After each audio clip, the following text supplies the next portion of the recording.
En Caput a Diego Maradona. pasan cosas.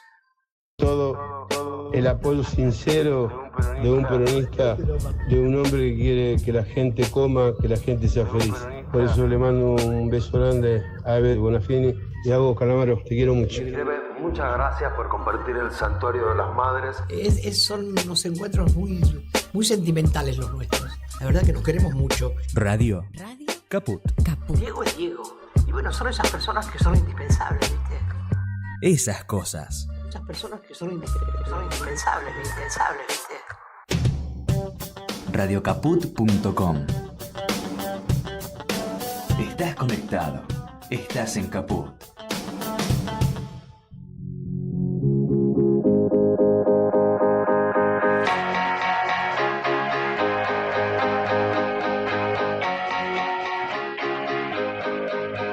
No sé qué cuento no vamos a comer hoy. Cada vez estoy más cerca del sol. Ya no sé dónde poner el amor. Si el mundo gira, que miedo hago hacer yo. No sé qué cuento no vamos a comer hoy. Cada vez estoy más cerca del sol. Y ya no sé dónde poner el amor. Si el mundo gira, ¿qué mierda va a hacer yo? El mundo gira y lo mentira. Buenas tardes, noches. Ya noches porque a esta hora en invierno, con el frío que ya empezó a hacer, ya es de noche, aunque sea tarde, pero bienvenidos, bienvenidas a un nuevo jueves aquí en 3 en 1. Estoy acompañada por Diana Holguín y bueno, Camila García está en este momento rindiendo en la Facultad de Derecho. Éxitos. Mucha mierda, muchos éxitos, amiga. Y bueno, esta vez seremos dos, porque siempre, bueno, hacemos el aguante ahí en nuestra compa que comenzó a estudiar otra carrera, aparte de la Una que loca. ya tiene. Y bueno, queríamos empezar el programa de hoy primero informando que están buscando a una persona que desapareció y era enfermera, fue enfermera jubilada del ROFO y sus hijos trabajan en el ROFO. Y bueno, el delegado del ROFO que nosotros hemos entrevistado aquí nos pasó esta información, ya que esta señora se perdió y la están buscando desesperadamente porque no saben dónde está. Ella es Mirta Godoy, de 63 años, salió de su casa el 23 de junio del 2026 a las 14 horas en el barrio Mitre, en San Miguel, y desde entonces no se tienen noticias de su paradero. Vestía al momento de ausentarse campera turquesa, cuellito negro, pantalón bordó y zapatillas negras. Por favor, cualquier información, comunicarse al 911. Ahí le pasamos a Martín la foto, por ahí podemos pasarla acá está, así la pueden ver. Mirta Godoy, de 63 años, rogamos que por favor difundir esto, porque bueno, su familia por supuesto está desesperada, porque desde el 23 de junio no saben nada de ella, así que quienes sepan algo o la hayan visto, teniendo en cuenta cómo estaba vestida al momento de ausentarse, y con esta imagen pueden comunicarse al 911 para brindar cualquier información que tengan. Bien, y con también una lamentable noticia regional. En Venezuela se produjo un doble terremoto, un terremoto gemelo, o sea que tuvo una diferencia de 39 segundos entre uno y otro. Algo bastante inusitado y no sucedía hace más de 120 años. Lamentablemente fue en una zona que se llama La Guaira. La Guaira es como si fuera el Ezeiza nuestro, por decirlo de alguna manera, solamente que está sobre la costa. Es donde está el puerto y donde está el aeropuerto, por eso digo lo de Ezeiza. Eso quiere decir que también había mucha zona hotelera, mucho edificio, donde mucha gente se queda ahí quizás una noche porque está cerca del aeropuerto, etcétera, etcétera. Y además, como es una zona de playa también, es una zona donde también mucha gente va, entre comillas, a vacacionar ahí o se queda el fin de semana, etcétera. Y tengamos en cuenta que en el día de ayer era un día no laborable y había un día festivo, con lo cual mucha gente que por ahí es de Caracas o de la ciudad también suele ir ahí a esa zona para recrearse, para Exacto. pasar un día en la playa. por eso también se estima que es donde más gente están buscando personas desaparecidas, porque es donde se aglomeró la mayor cantidad de gente por la circunstancia del día también, ¿no? Sí, lamentablemente también había distintas actividades en la ciudad de Caracas. En parte, no sé, mi cuñado es venezolano y parte de su familia estaba ahí por un torneo deportivo. En este momento también ellos se encuentran desaparecidos. Tenemos, según las fuentes oficiales, hay 188 muertos, más de 1.500 heridos y unos 157,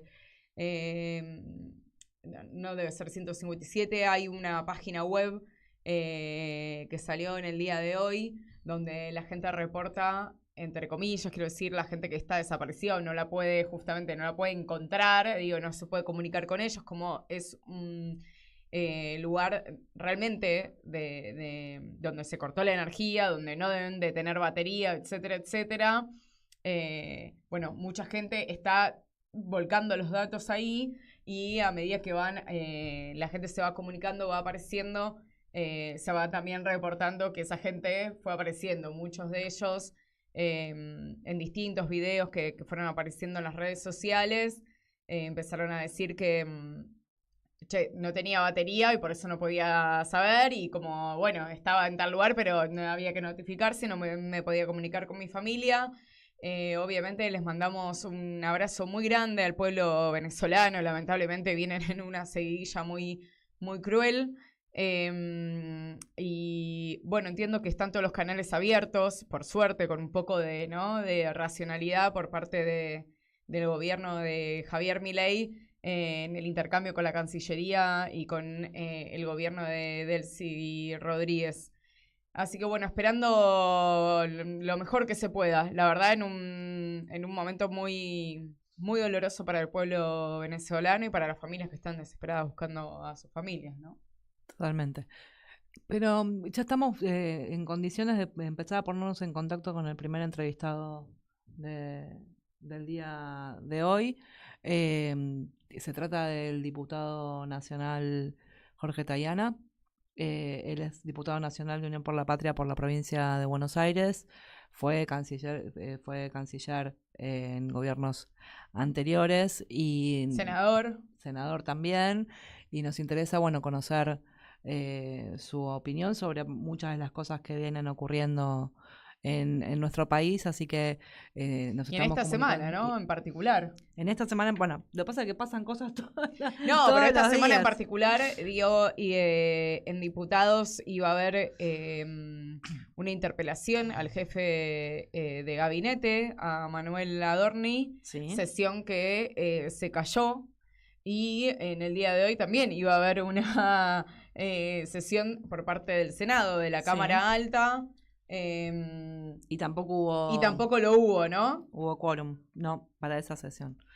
Entonces, habíamos hablado de eso el programa pasado con Martín Soria y con Florencia López, ambos senadores de Unión por la Patria, ella de La Rioja y él de Río Negro, y habíamos hablado un poco de esta cuestión. Y pensábamos que quizás no se diera lo del quórum y algo de razón teníamos, parece. Pero bueno, ya está en comunicación con nosotros Jorge Tayana, diputado nacional de Unión por la Patria por la provincia de Buenos Aires. Buenas tardes, Jorge, gracias por estar del otro lado. Aquí estoy junto con mi compañera Diana Holguín y quien te habla, Charo Álvarez. Gracias por estar ahí.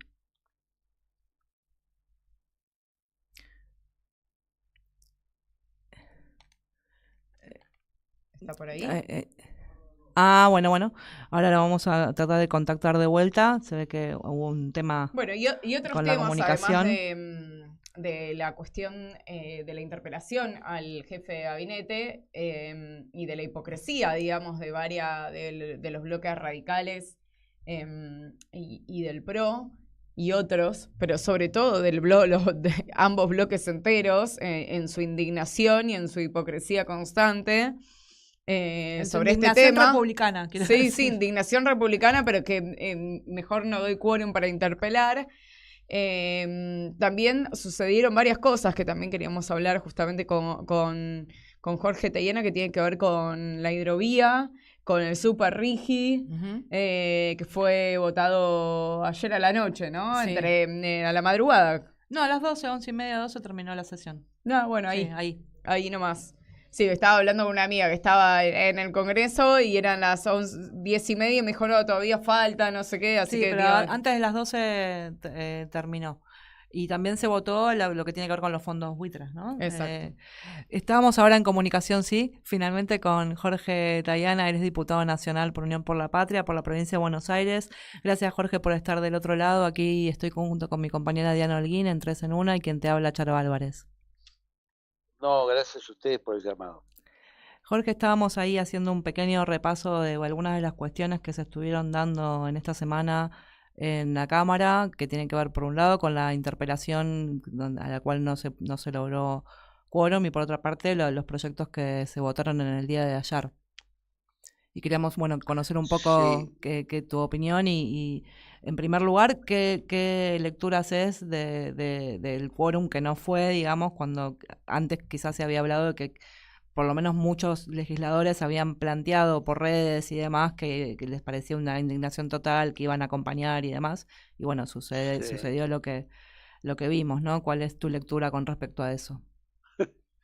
Bueno, la primera cosa en común de las tres, o sea, de la citación de la convocatoria del martes, que falló porque no alcanzamos el quórum, más las dos cosas que se votaron el miércoles y que salieron aprobadas con el voto del oficialismo y sus aliados, que es pagarle $171 millones a fondos buitres, no se sabe por qué, y después aprobar el Super Rigi. Las tres cosas, la verdad que habría que resumirlas en dos palabras: una vergüenza.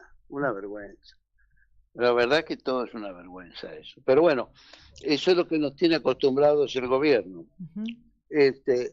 Si habláramos de lo primero, de lo de Adorni, lo mismo pasó y no también hicieron fallar el encuentro en el Senado. Es decir, el gobierno, comprando voluntades de una u otra manera, logra desarmar y alargar y tratar de normalizar la permanencia de jefe de gabinete de un delincuente confeso, porque lo mejor de Adorni es que, más allá de su denuncia por enriquecimiento ilícito y las mentiras y bueno, y toda esa plata que maneja y que es obvio que no puede explicar de dónde la sacó y que inventa cosas distintas, además de todo eso, lo más interesante es que él en televisión, cuando reconoció que había omitido la verdad en las declaraciones juradas,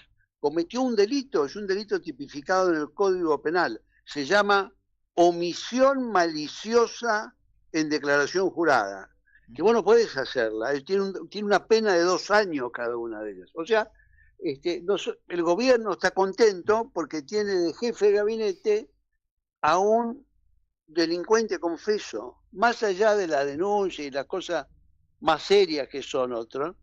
Eso es una vergüenza, y el presidente lo protege. ¿Por qué lo protege? Bueno, porque tendrá complicidades con él, si no, es difícil explicar. Es difícil explicar otro argumento, pero esa es la realidad que tenemos hoy. Un ejecutivo que tiene Libra, que tiene el 3% y que tiene Adorni. Bueno, esas son las tres personas principales del gobierno. Para ir a otro nivel, tenemos que encontrarlo con el ministro de Economía, claro, que es un fugador serial de deuda, y eso parece ser menos delictivo, que es más dinero, digamos. Totalmente. Bueno, lo que digo es bastante escandaloso lo de Adorni y toda la maniobra del gobierno para normalizarlo y aprovechar el Mundial, ¿no? Aprovechar el Mundial, sigue el fútbol, la gente está un poco en otra cosa, y lo de Adorni ocupa menos espacio. Recién acaba de ganar Ecuador-Alemania, lo que es una gran sorpresa. Así que imagínate, con ese triunfo hay para hablar de acá mañana tranquilo, y después sigue el fútbol. O sea que con eso piensan estirarlo, y no sé con qué idea, no sé si con la idea de mantenerlo y tenerlo ahí, lo cual es un absurdo, porque entonces el gobierno no funciona, no hay jefe de gabinete. El jefe de gabinete es una persona importante, sobre todo porque el presidente tampoco ejerce presidente. Es decir, el presidente está en Olivos, se preocupa por viajar, se deprime, escribe tweets, hace otras cosas, pero no se ocupa de trabajar de presidente. Y ahora sí fue, ¿no? Está en España, creo. Sí, está en España y después va a Estados Unidos. Porque quiere ir a la fiesta del 4 de julio, ¿no? Exacto, sí. Es su agenda. Porque son lindos los fuegos artificiales. Yo viví varios años en Washington y debo decir que los fuegos artificiales del 4 de julio son muy lindos. Ahora, que el presidente tenga que ir por eso ya me parece un poco exagerado. Sí, claro. Bueno, me parece que quizás en términos viejos, si queremos, pero no por eso obsoletos, desde un lugar bastante cipayo, digo, y desde la perspectiva colonialista, ¿no? Sí. Un ladero. Jorge, yo te quería preguntar dos cosas. Me abriste el panorama internacional, pero estaba dudando en preguntarte. Uno de los temas que están también, digamos, en la agenda nacional es el tema de la hidrovía. Sí. Bueno, hay que tratar de llamarla la vía troncal, ¿no? Ajá. O llamarlo el río Paraná, porque el río Paraná Exacto. tiene nombre. Exacto. Porque el asunto, es cierto que hay un tratado que se llama el Tratado de la Hidrovía, pero el concepto de hidrovía da mucho una idea equivocada, y hay algunas personas, por ejemplo, Mempo Giardinelli, que trabajó mucho en contra de esto, y Mempo de palabras y de escribir sabe. Sí. Y él lo que dice es una cosa muy cierta, dice, el concepto de hidrovía da así la imagen de como una autopista de agua por donde en vez de pasar autos pasan barcos, ¿no es cierto? Sí. Y la verdad es que el río no es eso. El río Paraná es mucho más que eso. Primero es un río. O sea, tiene un cauce, tiene peces, tiene fauna, tiene flora, tiene playas, tiene costados, tiene puertos, tiene todo un movimiento. Y además es el río Paraná, la cuenca del Plata, como se llamaba antes, es una de las zonas fundamentales de la Argentina. Totalmente. De su producción, de su integración, de su historia. Nosotros fuimos fundados primero en Buenos Aires, después lo de Mendoza fracasó, se fueron a Asunción, después tuvo que venir de allá el fundador en 1580, vino de Asunción a Buenos Aires. O sea, el río Paraná y los 5 países de la cuenca del Plata tienen una importancia extraordinaria, y más allá, y además no solo histórica, geográfica y productiva, sino que incluye muchas cosas, no solo la gran comunicación del sur, de la entrada a América. El Río de la Plata, ¿por qué se llama Río de la Plata? Porque los españoles, conquistadores o descubridores, creían que por ahí se iba a llegar subiendo al Cerro Rico de Potosí, al Cerro de Plata de Potosí. Por eso es el Río de la Plata. No llegaron, se equivocaron, llegaron a las cataratas del Iguazú, Asunción, y el otro le quedaba del otro lado de la selva y había que ir al altiplano. Pero no estaban tan mal orientados. Pero lo que quiero decir esa es la vía de entrada a Sudamérica.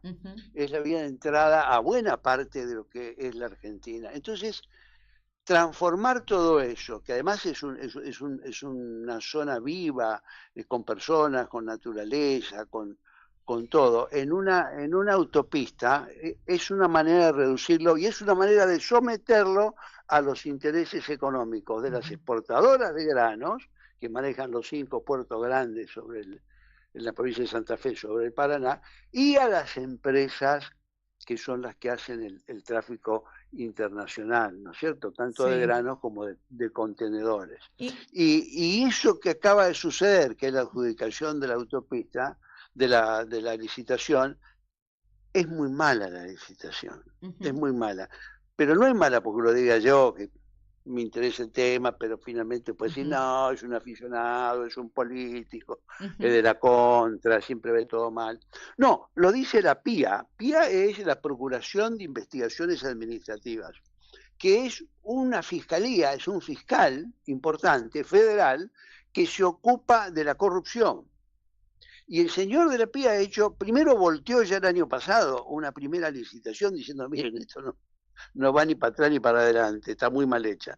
Y ahora hizo una serie de observaciones que no llevaron a la suspensión, a que se suspendiera, pero dice unas cosas muy horribles sobre cómo se encaró el proceso de licitación. ¿Qué quiere decir horrible? Bueno, primero, no tiene lo básico, que es un estudio amplio, sucesivo y completo de impacto ambiental. Vos no podés hacer una licitación por 25 más 5, 30 años, en donde decís que vas a profundizar el río, que tiene 34 pies hoy de dragado, a 44 pies, es decir, 10 pies más, 3 metros más, sin hacer un estudio, porque si vos sacás los depósitos de abajo, eso va a alguna parte. Claro. No solo tenés que saber dónde vas a ponerlo, sino que tenés que saber qué va a pasar con el río. Por ejemplo, en Entre Ríos ya hay ríos, riachos que se tapan por los sedimentos que vienen del río Paraná y tapan la salida del riacho. Entonces no tienen agua fresca y tienen que conseguir agua de otro lado. Además, tenés una serie de cuestiones serias. ¿Dónde vas a poner los sedimentos? Claro. ¿En qué lugar? ¿Qué vas a hacer con los humedales? Sí. Jorge, yo quería saber, en relación a, cuando iniciamos la nota, planteabas que había 3 cosas en común en lo que estábamos hablando, que era la vergüenza, ¿no? Pero también creo, quizás quería saber si estabas de acuerdo, que hay cosas en común en el RIGI, en lo que estamos hablando de la hidrovía y en lo que tiene que ver con lo que se votó con respecto a los fondos buitres, que tiene que ver con la pérdida de soberanía, ¿no? Y en ese sentido, quería saber, quería preguntarte, más allá de que de este gobierno, digamos, no me extraña, no nos extraña, pero ¿cuál sería una propuesta quizás de un gobierno peronista posible en un futuro que piense estas cuestiones desde otro lugar? Bueno, son cosas distintas, ¿no? Primero, es cierto, si uno lo mira del tema de la soberanía, este gobierno no hace más que regalar soberanía, pues no es ni siquiera que le entrega a cambio de mucho. Es decir, puede ser en el tema de la licitación, pero si vemos, ayer estuve en la discusión horas del tema del RIGI, y lo del RIGI es a cambio de la nada misma. Bueno, o de plata, no sé, pero digamos, es de la nada misma. Sí, pero para cuestiones personales, de digamos. Ventajas para porque para otra cosa no se ve. Es una serie de ventajas que se da a inversores de no sabe qué cosa, ni cuándo van a llegar, ni cuánto van a costar, ni en qué condiciones se van a dar. Vos cuando das un beneficio, está bien recibir inversiones, ¿no? Las inversiones tenés que recibir a cambio de algo, y a cambio de un plan. Bueno, mire, yo quiero que usted me arregle esto que está roto, entonces me lo arregla de esta manera y vamos a hacer una salida por acá, una entrada por acá, o va a funcionar acá. Nada, todo eso no está. El concepto básico es que este gobierno regala soberanía. Ahora, ¿cuál es el pequeño problema? El pequeño problema es que en el siglo XXI y en países de nivel medio como la Argentina, que tienen un cierto nivel de desarrollo, pero no son países, obviamente no es un país desarrollado y tiene problemas estructurales grandes, y tiene atrasos tecnológicos también grandes, y tiene desigualdades muy grandes. En este siglo XXI, el concepto de soberanía es un concepto muy importante, más importante que en otras épocas. ¿Por qué? Porque tenemos un mundo que está cambiando mucho tecnológicamente, pero esas transformaciones tecnológicas están produciendo también cambios sociopolíticos y cambios en las esferas de influencia y de poder de los países. Ya no tenemos un mundo unipolar que quedó después de la Guerra Fría, ¿no? Después de la Guerra Fría quedó un ganador, Estados Unidos, bueno, y dominó, hizo reuniones por todos lados en el Sistema de Naciones Unidas, el mundo, Fujiyama decía que que se había acabado la historia. Sí. El fin de la historia, el fin de la historia, porque iba a haber democracia y desarrollo para siempre y ninguna novedad, punto, se acabó todo. Bueno, no ha sido así. Y esa hegemonía y ese mundo unipolar de Estados Unidos se acabó, por lo menos, podemos decir, a partir de la crisis financiera del 2008. Ese es un indicador importante, aunque como todas estas cosas son largas. Hay que acordarse que Inglaterra dejó de ser la primera potencia mundial al finalizar la Primera Guerra, y ya pasaron más de 100 años y nosotros todavía las Malvinas nos la deben, como diría Macri, ¿no? Sí. O sea que no es que vos dejás el primer puesto y te fuiste a tu casa y perdiste todo. No, los procesos de declinación y de las grandes potencias y de un hegemón como ha sido Estados Unidos es un proceso largo.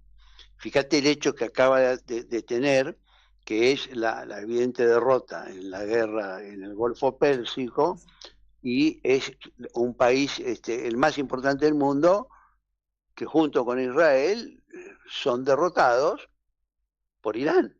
Exactamente.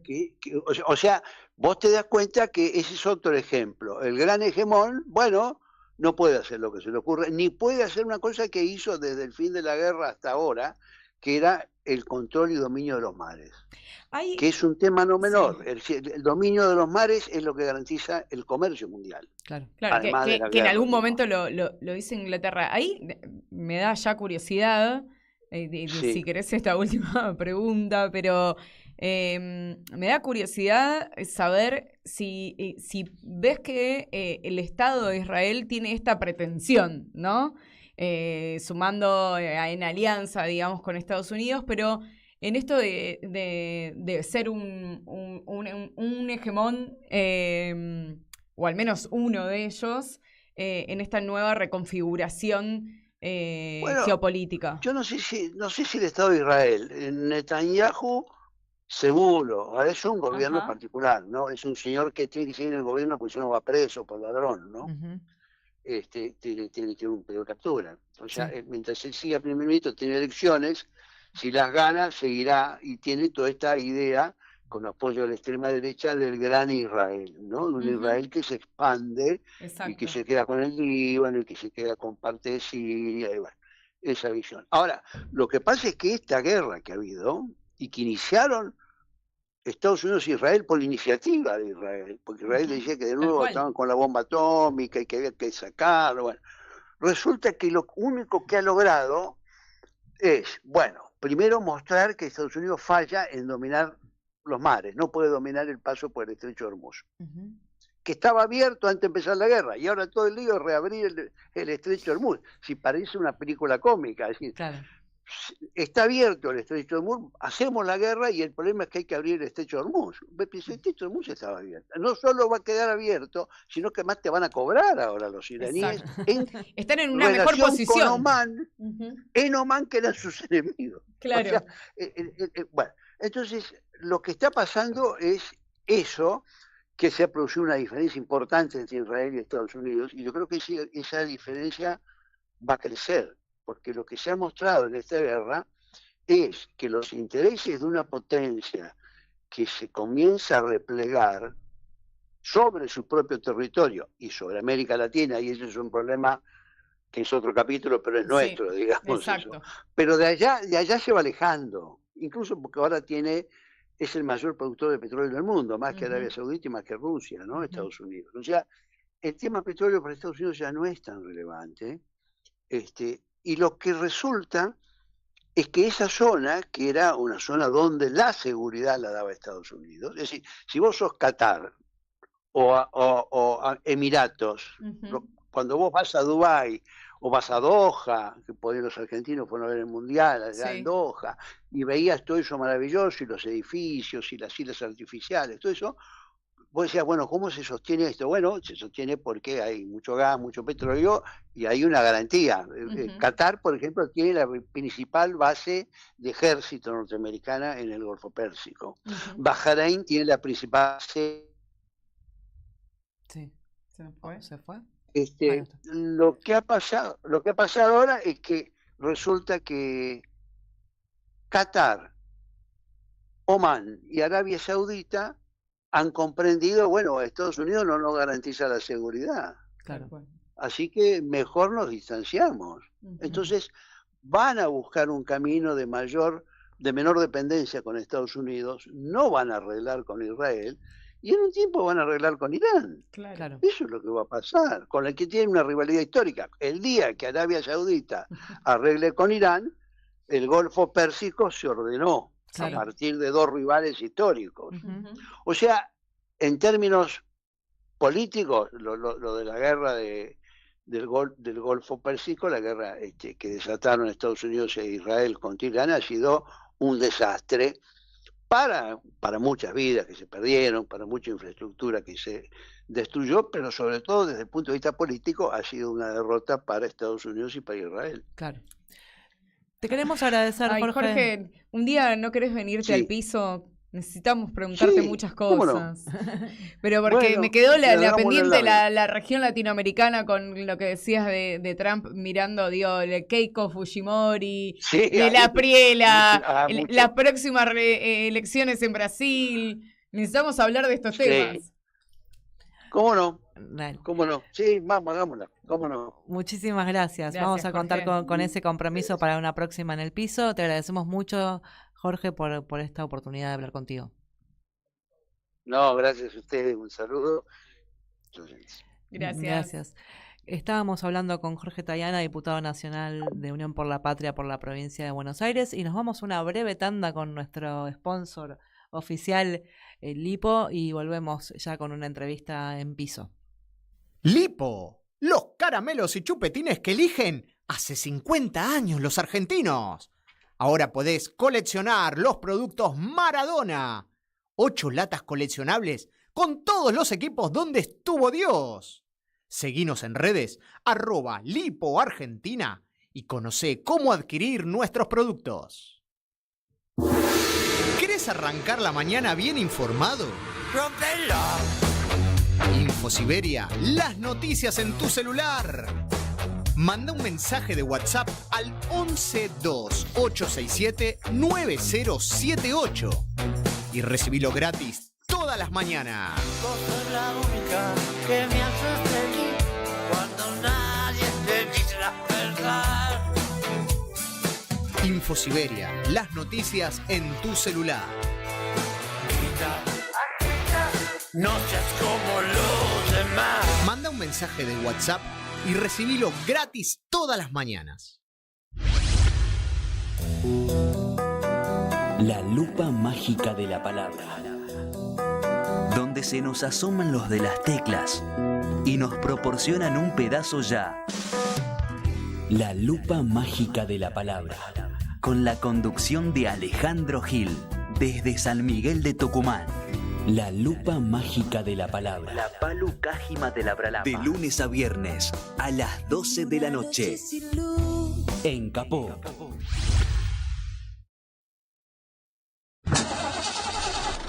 ¿Sabe lo que pasa? Acá le está fallando el engranaje. Si usted no le pone un poquitito de Radio Capú, el engranaje va a seguir fallando. ¿Radio? Caput.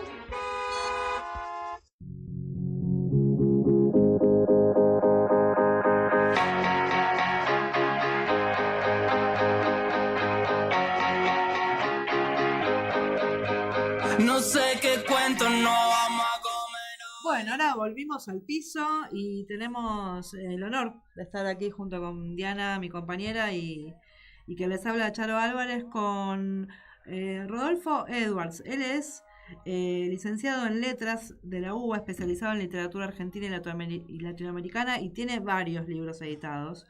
Y se define, o se ha definido, por lo menos en algunas notas que estuvimos mirando, como un poeta peronista. Exactamente. Y una de las cosas que estamos tratando de anticipar justo en este ratito antes de entrar al aire nuevamente es que a nosotras, cuando sucedió lo del indio, hace unos 15 días ya más o menos, 20 para ser más específicos, nos sorprendió un poco esto que vimos, no solo en lo que se fue dando en la despedida, esta misa que se fue gestando de alguna forma, sino lo que decía la gente cuando uno le acercaba el micrófono de cualquier medio de comunicación había como una cosa bastante unificada de plantear, bueno, el indio es solidaridad, es comunidad, es peronismo, Perón, viva Cristina libre, digamos, hubo una cosa muy, por lo menos que nos sorprendió de escucharla de mucha gente que estaba ahí, y ahí nos empezó a surgir esta duda o esta intención de entender un poco más cómo profundizar en esta cuestión de los artistas, más allá de si se referencian con el peronismo, sino también en sus letras, o cómo eso puede llegar al común, ¿no? A la gente, a lo popular. Uh-huh. Y nada, queríamos profundizar un poco en esto, y por eso se nos ocurrió contactarte para hablar un poco más con vos de eso. Bueno, muchas gracias por la invitación, chicas. Sí, mira, yo pienso que... Bueno, yo soy un estudioso del peronismo, bueno, escribí mucho sobre el tema de peronismo y cultura, peronismo y literatura, y lo que yo veo en el caso del Indio y en el caso de otros artistas que han militado en el peronismo, se han pronunciado por el peronismo, es que desde el otro lado, digamos, del golinismo cultural, digamos, vamos a hablar claramente, siempre quedaron prendados de aquel dicho, alpargatas sin libros no. Uh-huh. Entonces un peronista que es artista, un peronista que piensa, ellos lo toman como un oxímoron, ¿no? Como los peronistas no podemos pensar, no podemos producir arte, no podemos hacer libros. Entonces yo mismo he sufrido ese prejuicio, desde muy chico yo siempre me pronuncié públicamente como militante y seguidor del peronismo. Entonces una persona, un artista como el Indio Solari, que maneja que siempre se manejó desde la vanguardia, entonces les cuesta aceptar que alguien que escriba de esa manera, que haga esa música, llegue a un montón de gente, ¿no? Y lo mismo ha pasado, yendo al peronismo, con Leónidas Lamborghini, pasó con Leopoldo Marechal, que eran realmente escritores de vanguardia, ¿no? Y bueno, después tenemos a Homero Mansi, tenemos a Discépolo en otra línea poética, o sea, el peronismo ha producido y produce cultura, ¿no? Claro. Totalmente. Claro. Y ahora que hablaste de Osvaldo Lamborghini... no, Leónidas. Osvaldo era otra línea, pero sí. Bueno, Leónidas es el poeta, el poeta. Digo, esa poética, pero muy disruptiva para la época, y te digo que si se lo compramos a algún compañero varón en particular, te diría que le estalla la cabeza, ¿o no? Totalmente. Bueno, Leónidas escribió Las patas en la fuente, ¿no? Y bueno, es un libro increíble, escribió sobre Evita, pero digamos no es una poesía sencilla, sino que es directamente una poesía jugada a la vanguardia, como siempre en este caso lo comparo con la letrística del Indio Solari, ¿no? Que lógicamente no era algo servido, sino que implicaba una lectura atenta, entonces era una forma de educar al soberano, ¿no? Y hablando del Indio, hubo incluso charlas que escuché de anécdotas durante la despedida, de personas que decían, por las letras del Indio se me dio por leer tal libro porque nombraba a determinado autor. Digo, era como que te llevaba a la lectura, a la cultura, a la poesía, porque, bueno, para entender lo que decía muchas veces, te daba curiosidad, ¿no? De profundizar. Totalmente. Además, el Indio viene de la contracultura, era un hombre de 77 años, ¿no? Y yo, por ejemplo, que era chino con metillo de la boca, bueno, mis viejos laburantes, y lógicamente en mi casa no había libros, pero mi acceso a la poesía, a la literatura fue a través de la música, del rock, ¿no? Entonces cayó un día en mis manos Artaud de Spinetta. ¿Quién es Artaud? Averigua quién era, un poeta francés, inventor del surrealismo. Y bueno, el rock, la música popular argentina tiene eso, ¿no? Que es una forma de educación, ¿no? Y el Indio, bueno, lo llevo al extremo ya, ¿no? Porque realmente, bueno, sé que hay en YouTube un lugar que son las lecturas del Indio, ¿no? Y entonces, bueno, como dijo el hijo de Spinetta cuando murió el padre, ¿no? Bueno, mi papá educó a un montón de gente, ¿no? Educó a un montón de gente, realmente, y eso es verdad. ¿Y qué significa hoy ser un poeta peronista? Porque vos nombrabas algunos, hay muchos más. Por supuesto. Muy reconocidos más allá de lo que diga el gorilismo o la derecha, o que, no sé, no son Borges, no importa. Pero una tradición mucho más fuerte, más conocida, también más popular, quiero decir, más conocida, más masiva. ¿en qué están hoy, ¿no? Esos poetas peronistas, porque yo siento que voy a recoger otras generaciones, pero con esas generaciones, ¿no? Es decir, ¿me puedes recomendar un joven o una joven, poeta peronista en la actualidad?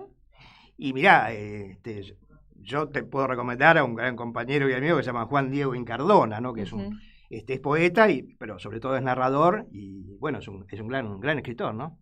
Sebastián Pandolfelli, bueno, hay muchos escritores que son cuarentones, digamos, por ahí no tengo contacto con chicos más jóvenes, pero yo coordiné con compañeros y compañeras un grupo hace muchos años que se llamaba Poetas Peronistas. Ajá. Entonces girábamos por varios lugares homenajeando a poetas peronistas, ¿no? Haciendo manejas a Alfredo Carlino, por ejemplo, bueno, que era un poeta magnífico y gran amigo. Yo lo conocí al hijo. Ariel, que toca el charango, claro.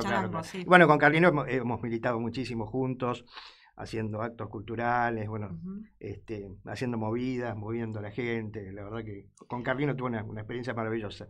Y hay algo de eso que te decía Charo, que estuvimos leyendo, que tiene que ver con lo cotidiano, ¿no? Con que eso que estás escribiendo tiene que ver con lo que le pasa a la gente, básicamente como la génesis del peronismo, ¿no? Claro. ¿Hay algo tan actual como lo que nos está sucediendo hoy?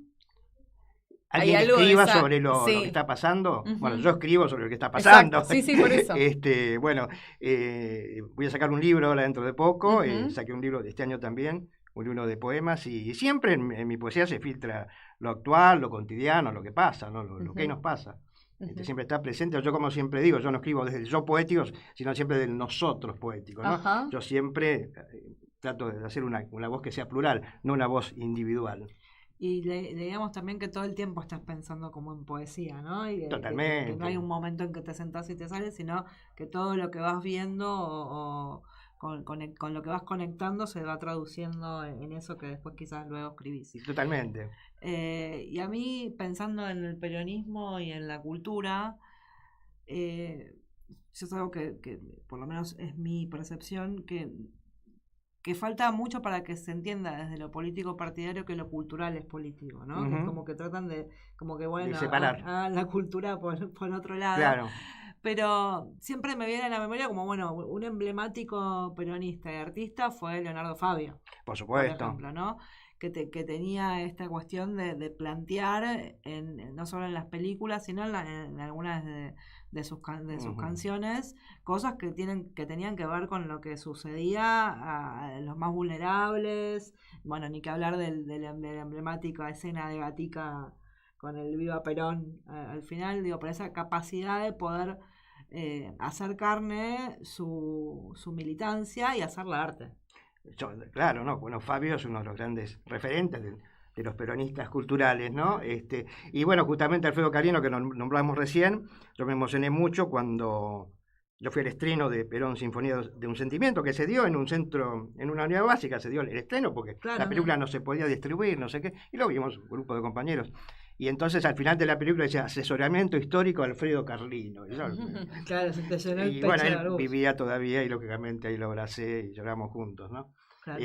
Bueno, Perón, Sinfonía de un Sentimiento, imagínate lo que es, ¿no? Claro. Es una cosa como el Quijote para mí, para un peronista. Es como el capitalista de Marx. Claro, exactamente. Es una Biblia esa película, ¿no? Sí. Una Biblia total.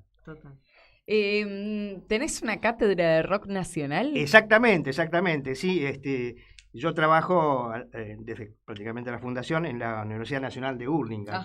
Yo soy el editor de la revista de la universidad que se llama La Perla del Oeste. Ahora justamente estamos preparando un número sobre música y nos agarró la muerte del indio en el medio del sumario, en medio de la edición del número, y bueno, vamos a hacer un suplemento especial sobre el indio, con todos periodistas muy prestigiosos. Y sí, yo tengo doy una materia que se llama Una historia del rock nacional, ¿no? Hace ya bastantes años y bueno, han pasado como 3.000 o 4.000 alumnos por mi materia, siempre se anotan muchísimos.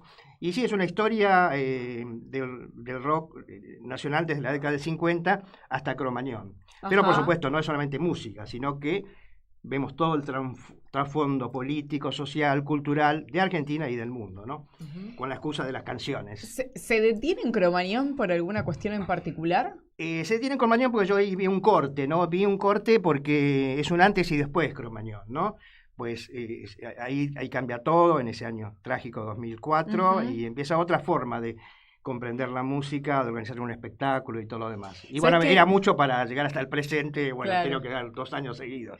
No, pero por ejemplo es una conversación que tenemos con muchos de mis amigos y amigas, como, che, ¿cuál es la última gran banda o que hizo como un sonido diferente en la Argentina? Y si bien hay bandas, digamos, está lleno de bandas, siempre hay una movida cultural muy importante, hay como esta onda más indie, si querés, ¿no? Claro. No quiero nombrar ninguna banda, que de hecho algunas las escucho, pero sí como que suenan bien nacional, ¿no? Porque esa banda indie es un sonido que de alguna manera es extranjero, por decirlo de alguna manera. Claro. Sin menospreciarlo, pero bueno, es un sonido más extranjero. Y decíamos lo mismo, creo que se acabó con Callejeros. Como que creo que la última gran banda argentina popular, no sé qué, nada, es Callejeros. ¿No? Digo esto como en las discusiones entre amigos, como, che, ¿cuál es la última gran banda argentina? Y que por eso, para por lo menos a mi generación de 40, estamos todo el tiempo yéndonos a ver la vuelta de los Piojos, la vuelta de los Fabulosos Cadillacs, la vuelta de los recitales de los Pericos. Claro, banda de 20, 30, 40 años atrás, claro. ¿No? Sí, yo pienso que los Callejeros eran los grandes herederos de los Redondos, ¿no? Con otra música, digamos, no llegaban al nivel de los Redondos, pero era una banda que tenía muchísima convocatoria y, bueno, otra es La Renga todavía, pero esas misas ricoteras, bueno, yo pienso que había también misas de los Callejeros, ¿no? Pero lamentablemente tuvieron esta desgracia y se les cortó la carrera. Siguieron de alguna manera, pero ya no es lo mismo, ¿no? Pero sí, yo estoy de acuerdo que fue la última gran banda con una gran convocatoria, ¿no? Estaban para mucho más. Sí, totalmente. En ese sentido, el Indio fue uno de los primeros que salió a hacerse cargo y a decir que lo que les pasó a Callejeros les podría haber pasado a cualquiera. A cualquiera. Ellos porque todos sabían cómo estaba. Pero bueno, fue el único que le puso voz en ese momento. Claro. Y fue bastante disruptiva su pensamiento, porque en ese momento como que no había muchos que salieran a decir algo con respecto a lo que había pasado. Yo también lo rescato porque ahora que pasó esto del Indio, bueno, se mencionó también su postura con respecto a lo que había pasado con Callejeros en Cromañón. En esto del rock y de analizar el rock desde esos años hasta ahora con el contexto, ¿siempre se siguió manteniendo esta cuestión de la contracultura y del rock como denuncia, digamos, como denuncia social, en tu análisis de lo que te hablas con los chicos? No siempre, digamos, no siempre, porque en el rock hay diferentes vertientes, ¿no? De hecho, ahora hay una banda que está sonando muy fuerte, se llama Camionero, bueno, que es un solista en realidad, pero bueno, por otro lado tenemos a Conociendo Rusia, ¿no? Entonces son como de diferentes mundos, ¿no?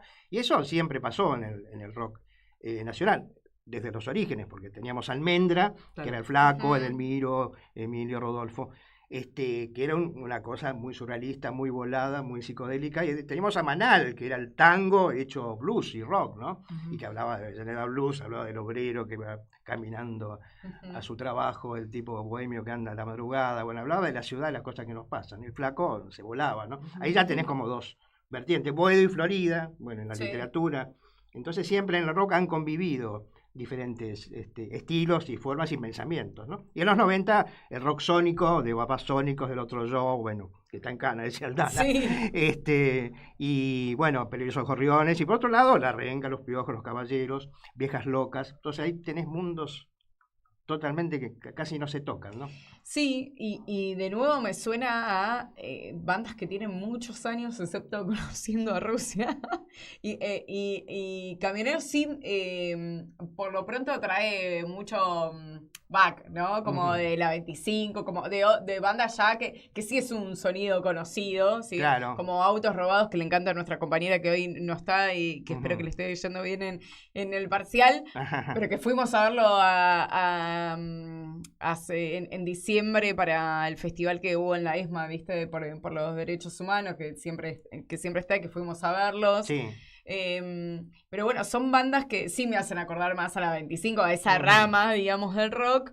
Conociendo a Rusia, a esos me refería, que igual los escucho, pero digo, sí que me suenan como que, no sé, no lo encuentro un sonido tan arraigado a alguna tradición nacional. Claro. ¿Vos sí?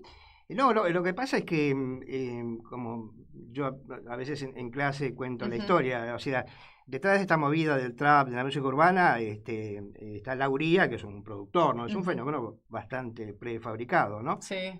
Pero por otro lado, hay otras bandas que hacen rock and roll, que hacen blues, hay de todo. Pero, digamos, siempre un movimiento se hace hegemónico, ¿no? Y en este caso es el trap, bueno, Duki, Woz, Trueno, etcétera, etcétera. Y también hay dos vertientes ahí, ¿no? También hay, claro, no es homogéneo. Pero es la música, digamos, que está sonando ahora, ¿no? Que se escucha en todas las radios. Pero yo a veces me alegro cuando escucho una banda a la madrugada en un programa de televisión que hacen rock and roll, ¿no? Claro. Entonces eso me alegra, a mí me gusta mucho más el rock and roll que el trap, bueno. Milo J, claro. ¿Dónde lo ubicarías? Y Milo J está haciendo una cosa nueva, ¿no? Es una cosa nueva, esa mezcla que hace de folclore y psicodelia, realmente me parece muy original, ¿no? Pero lo veo como algo nuevo, ¿no? Y toma el candombe, ¿no? Sí, el sonido rioplatense, el claro. sonido latinoamericano. Sí, Tiny Desk. Bueno, claro, pero ya desde el FA que había hecho con Agarrate Catalina, justamente, que después lo toma como en el Tiny Desk. Hay algo del trap, porque bueno, son todos pibes, Woz, Trueno, son todos pibes que venían del quinto escalón, de una movida urbana externa, por decirlo de alguna manera, que también tiene sus orígenes en algún punto en alguna denuncia social, sobre todo entiendo en Estados Unidos, ¿no? Cypress Hill, otro estilo de... Que van a tocar acá ahora. Exactamente, que van a tocar ahora. Yo tenía amigos en el colegio que les encantaba Cypress Hill. Yo los vi en vivo hace muchos años. Sí. Pero justamente por eso decía, bueno, hay muchos de ellos que hicieron unas conexiones interesantes. Digo, Milo J, Woz y Trueno, pero quizás sobre todo Woz y Milo J, que retoman cosas del rock and roll, como haciendo, hizo Quemarás, digo, con el Indio. Claro, las colaboraciones. Hizo colaboración, digamos, con Moyo, digo, con Moyo de Divididos. Como hay mucha recuperación de esa conexión con lo nacional. Quiero decir, como no es para mí, desde una mirada absolutamente subjetiva, no es el trap del Duki, ¿no? Claro. Muy comercial, yankee, no sé qué, tengo mucha guita, Claro. No. Primero que me parece que hay una lírica, hay una poética particular, una voz particular, que cuando la escuchás decís, él es vos y este es Milo J, por ejemplo. Claro. Para mí hay una voz muy particular que se notaba, yo seguía el quinto escalón, entonces yo... ¿estuviste ahí? No estuve ahí, pero estuve muy como en ese proceso, en esa transición de que ellos estuvieron ahí y después haciendo música, por eso a mí me parece maravilloso verlo esos pibes, porque decidieron en el momento donde había mucha, pero mucha plata para hacer lo que hizo el Duki, decidieron hacer otra cosa. Y fue algo muy acertado, muy acertado en la música, porque decidieron tener una banda que suene, no un beat, sino una banda que suene. Decidieron hacer colaboraciones sentidas, decidieron tener una lírica, hay una voz, entonces encontraron una voz distinta en el medio de esto que es muy comercial. Claro. Y eso me pareció muy maravilloso y una conexión para mí con nuevas generaciones, en esto de, ¿cuáles son las nuevas bandas? No diríamos que ellos son banda, pero sí me parece que hay nuevos sonidos que hacen una conexión distinta, por lo menos, distinto. Me quiero morir, yo la escucho a mi sobrina que tiene 7 años y quieren escuchar Tini y me quiero pegar la cabeza contra la pared. Entonces, bueno, escuchemos Woz y Milo J, ¿no? Como diciendo, las quiero traer de alguna manera para acá. Claro, lo que pasa es que voy a citar a un compañero, a Enrique Santos Discépolo, ¿no? Yo diría siglo XXI problemático y febril, ¿no? Porque voy por la calle y veo un cartel gigante que dice Arjona 20 funciones y bueno, estamos conviviendo con un montón de cosas, ¿no? Es el siglo XXI, ¿no? Donde están en el aire cosas contrapuestas y es un lío, ¿no? Y uno no sabe para qué lado agarrar, pero bueno, uno tiene sus ideas y siempre va por el mismo lado, ¿no? Pero hay de todo, ¿no? Porque es realmente increíble que Arjona haga 20 Movistar Arena, ¿no? Yo lo veo y no lo puedo creer, me pellizco a ver si estoy soñando, ¿no? Pero 20 estadios Arjona, yo no lo puedo creer. Sí. Y muy querido entre los varones, te quiero decir. Bueno, a mí no me gusta Arjona. ¿No? No, ya lo sé, pero quiero decirte que entre muchos de mis amigos muy queridos Arjona. Sí, Nau, te mando un Mirá beso. vos. Pero sí, una vez volvíamos de una actividad militante y en su sentido para torturarme me puso Arjona todo el viaje. Así malo. que fue duro. No, sí, fue muy duro. Igual canciones que uno las sabe. No sabes cómo, pero bueno, la música comercial es así. Y es como tipo, me sé toda la canción, ¿por qué? ¿Por qué me sé toda la canción de Arjona? Claro. Pasa eso. Ya se nos está yendo el programa, pero ¿te animás a decirnos algún poema tuyo? Para cerrar. Bueno, te traje acá. Ay, qué bien. Bien preparado. Bien. Yo siempre estoy preparado, por supuesto. Perfecto. Bueno, vas a leer uno cortito. Primero, por favor, decinos tu libro, así de dónde lo puede conseguir la gente. Sí, este libro se consigue en todas las librerías del ramo, en Hernández, por ejemplo. Se llama Ponele Música y lo editó la editorial Nebli Plateada. Salió este año, lo presentamos hace poco. Así que bueno, anda bastante bien el libro. Bien. Y bueno, les voy a leer algo Ahí, de acá. Bueno, algo cortito. Se llama La Quinta. Todos los caminos conducían a la Quinta del Ñato, hasta que cambiaron la mano de Corrientes, ex Avenida Triunvirato. Uno cortito. Muy bien. Bueno, y los invitamos a que lo busquen en las librerías de la zona, el último libro, y también muchos de los otros que tiene Rodolfo, y a quienes quieran incursionar también en la historia del rock y demás, ya saben que él es profesor en un curso ahí en la Universidad de Hurlingham. Además les recomiendo mi libro que se llama Con el Bumbo y la Palabra, El peronismo en las letras argentinas, una historia de odios y lealtades, que es un recorrido por la literatura argentina en relación al peronismo y al rosismo también, ¿no? ¡Ay, me encanta el rosismo! Claro, ese libro lo edité hace varios años y, bueno, por suerte anda muy bien. Y en Flaxo doy un módulo de literatura y discurso político, un posgrado en Flaxo y, bueno, pues soy especialista en el tema de literatura y política, ¿no? Hermoso, bueno, después podemos seguir charlando sobre ese tema. Pero por supuesto, sí, nos cuando interesa quieran, mucho, cuando así quieran. que ya te vamos a volver a invitar aquí al piso. Le damos las gracias a Rodolfo Edwards, poeta, licenciado en letras, profesor universitario, escritor, y bueno, y gracias, Diana. De nada, gracias a los compañeros. Martín. Te vamos a extrañar. Martín. Te amamos. ¿Cómo me lo dijo casi en vivo? ¿Me querés romper el corazón, Martín? ¿Haz así en vivo? ¿Me querés romper el corazón? Bueno, saludamos a nuestro compañero que se nos va, pero deseándole lo mejor de los éxitos siempre para nuestros trabajadores y compañeros. Así que felicitaciones, éxitos, y nos vamos a quedar seguramente con nuestra compañera Ayelen, nuestra nueva operadora, y les mandamos un beso grande y los dejamos también con un poemita ahí de Juan Gelman sobre la poesía. Y nos vemos el jueves próximo. Gracias.